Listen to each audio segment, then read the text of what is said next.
Hey everyone, good morning. It is about 7:24. I've got about an hour and a half before I have to leave for work. Yeah, got to work at 9 o'clock today.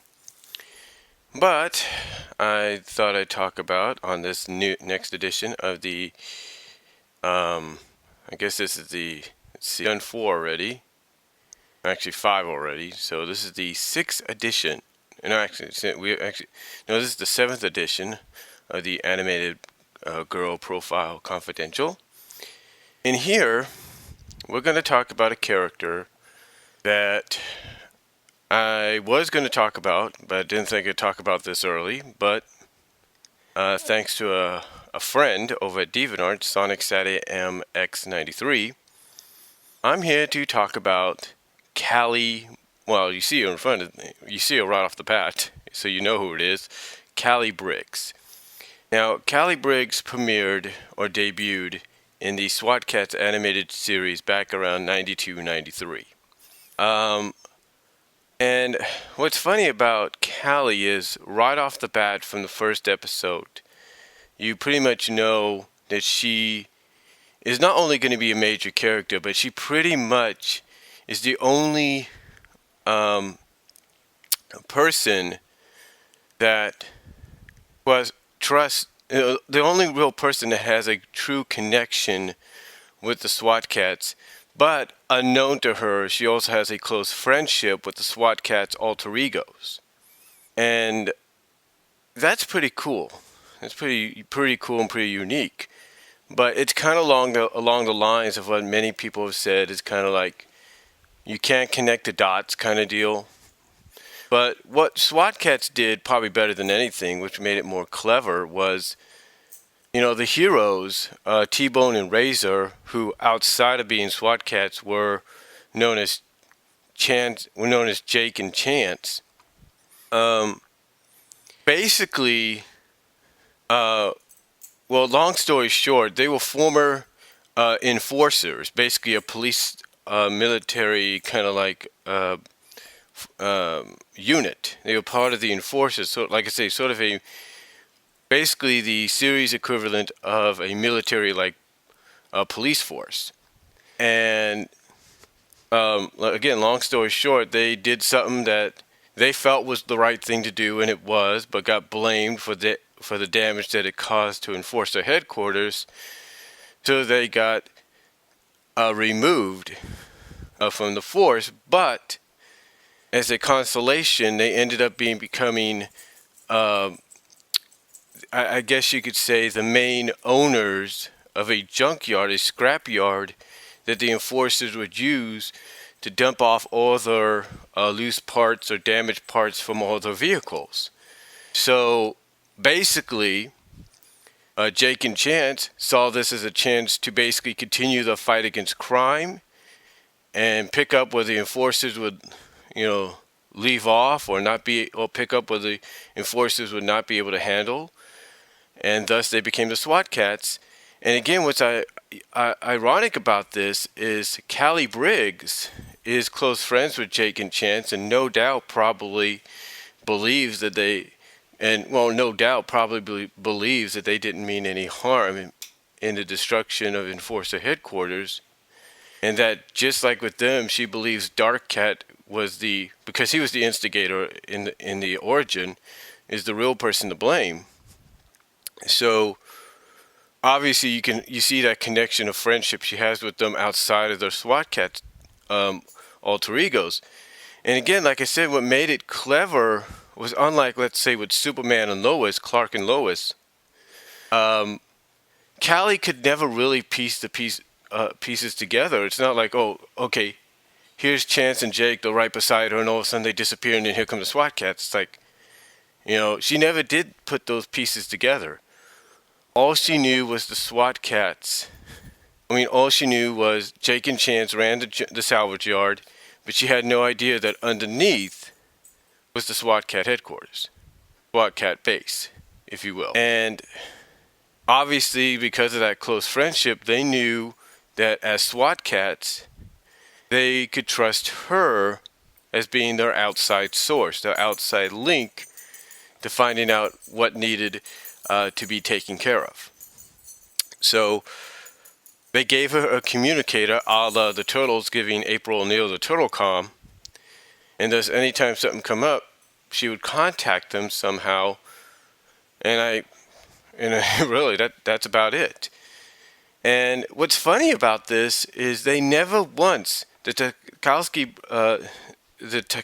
brothers, I think that's their name, never once, along with Hanna-Barbera, if you will, the people at Hanna-Barbera who produced the show, never once did they come up with an episode where she would eventually find out who they are.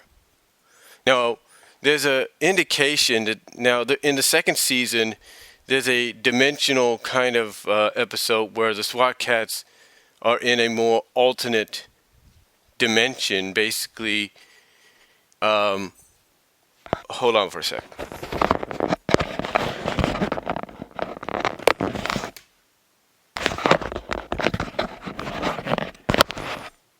All right, sorry about that. I had to put my clothes in the dryer. But anyway, like I said, they never did that. They never did an episode where she would find out who the SWAT cats were. But there was an episode in the second season that kind of indicated in an alternate dimension where she and the SWAT cats were evil and they were working for Dark Cat, that she probably knew who they were.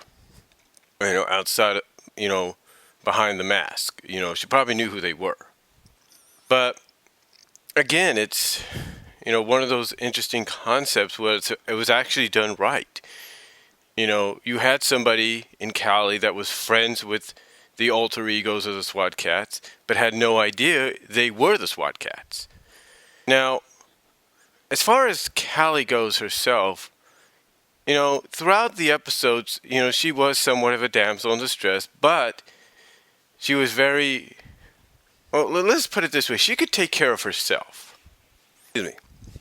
She could take care of herself. Even in the most dangerous of situations. She could. And in the second season, we got to see that she is very athletic.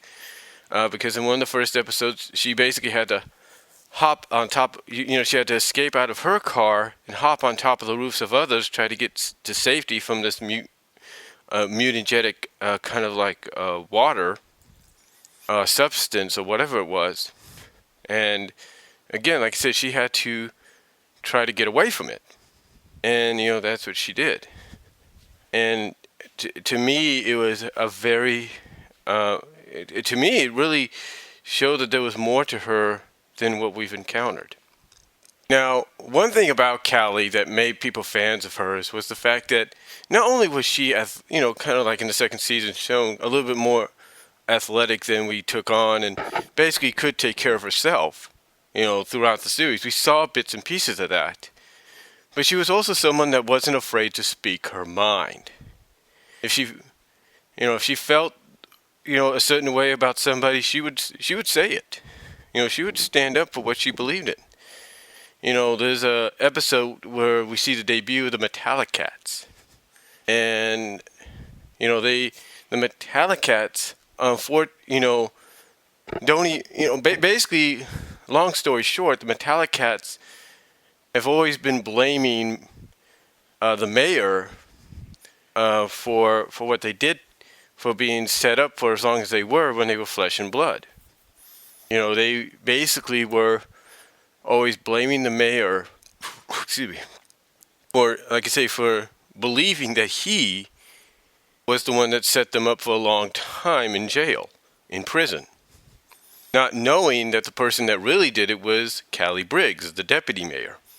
And this revelation isn't dawned upon them until they're about to, I guess, finish off of the mayor. They're basically about to, I don't know what they were going to do. I think they were going to toss him out the window or something like that, or they were going to shoot him or something. I got to look at the episode again. But it isn't until they're about to do this, and, they're still blaming him for what he did. And he basically, honestly, he's like, hey, I don't know what you're talking about. And it's not until then that Callie comes up and says, hey, he's not the one that denied your parole. I did. And this revelation, it angers them even more so. But they got this expression, you? Of all people, you? Why? And Callie straight up tells him, hey, if anybody deserves to be behind bars more than anyone, it's you two. So now as they find out the truth, and then they, you know, grab Callie and threaten to, throw her out the window or drop her out the window, she basically, and this is the one thing that shocked me about this show, because I didn't even hear this in Sonic Saturday AM or anything else. I think this was one of the first Saturday morning shows that actually allowed a female character to say this. But Callie basically tells Molly, that's the female Metallic Cat, she basically says something along the lines like, I'm not afraid of you, you something bimbo, and she calls her a freaking bimbo. I was surprised they kept that in. And yeah, again, shows you she's not afraid to speak her mind. She even stands up to the Commander Farrell at times, because she basically knows, she calls him out on his BS against the SWAT cats. She calls him out on it. So, I don't really know what more you could say about the character, other than, this is that because of how she was portrayed in the series, yes, she got caught at times, but, the situations they put this girl in were like, man, I can't believe she can handle herself in this kind of a situation or survive through this. It's just unbelievable. And, even going through all the crap that she does, she still keeps going. It's like, she just comes back the next day or a few hours later like it was nothing. She just waves it off, and it's really cool. It really is. So now, in my honest opinion, as I get ready to close this edition, in my honest opinion, I think they were planning on having Callie find out who the SWAT cats were. I really do. Now, SWAT cats, like a lot of the shows on ABC at that time and several other networks, only got about 2 seasons. And even though possible 3rd season might have been planned, we're not really sure, but it sounds like it was, according to several sources. Even though, like, let's say Sonic Sat AM and several other shows that probably had future seasons planned out before they were canned, I believe that had a 3rd season been made, Callie would have found out who the SWAT cats were. I really do. And not only that, but there is several, well, not several, but there's a lot of artwork out there and even stories out there that portray Callie as being a SWAT cat herself. Yeah. There are some fans, and according to someone like Sonic Sat AM X93, the artwork that they do sometimes almost looks very close to official artwork, that they believe, in a sense, through these artworks and these stories, that Callie would have made a great SWAT cat in future seasons, in future episodes, future stories. And again, this kind of gives me an indication that they were planning to do that. I mean, if they weren't planning to do that, then yeah, it's great. Fans are coming out and saying, hey, we wanted to see this happen, but I guess they didn't plan on doing it. But to me, I get this feeling that they were going to. I get this feeling that the 3rd season, had it been made, which I think they were going to do, I think they were going to actually do a 3rd season. Had it been done, had it been done, I believe Callie would have found out, along with Commander Farrell's niece, they would have found out who the SWAT cats really were behind the mask, and thus, in turn, they both would have became female SWAT cats.